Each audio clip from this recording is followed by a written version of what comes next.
परंतु निष्काम कर्म कैसे संभव है वासुदेव?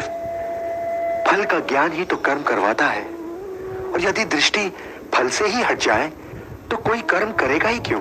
कोई कर्म इसलिए करेगा पार्थ कि कर्म के बिना तो जीवन संभव ही नहीं।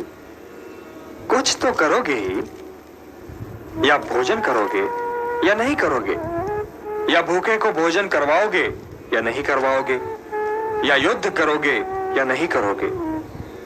तुम्हारे पास तो केवल यही विकल्प है कि तुम क्या करो या क्या न करो, परंतु परिणाम तुम्हारे वश में नहीं है पार्थ। कर्म फल तुम्हारे वश में नहीं है।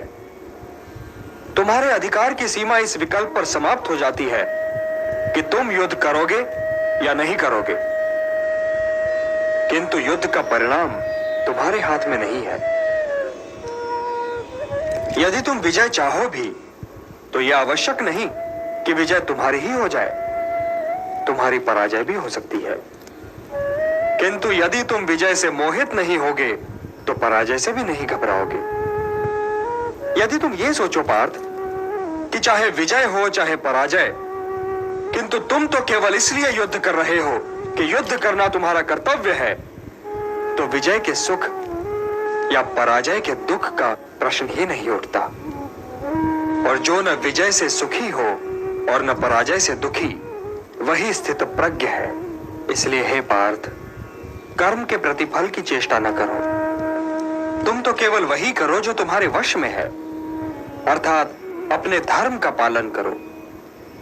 यही कर्मयोग है पार्थ, यही कर्मयोग है। इस रहस्य को समझो पार्थ कि तुम्हारे पास तो केवल करने या ना करने का विकल्प है, किंतु कर्म के अंत पर मनुष्य के अधिकारों की सीमा समाप्त हो जाती है। कर्म का परिणाम मनुष्य के वश में नहीं है। तुम सर्वश्रेष्ठ धनुर्धर हो, परंतु यदि तुम्हारा आखेट तनिक भी इधर से उधर हो जाए तो तुम चूक जाओगे।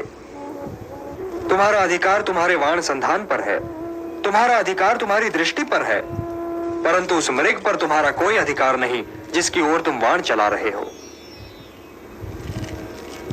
हे धनंजय, सत्पुरुष कभी अपने अधिकारों की सीमा का उल्लंघन नहीं करते, अर्थात अपने कर्म में स्थिर रहो पार्थ, स्थिर रहो, क्योंकि कर्म की कुशलता का ही नाम योग है।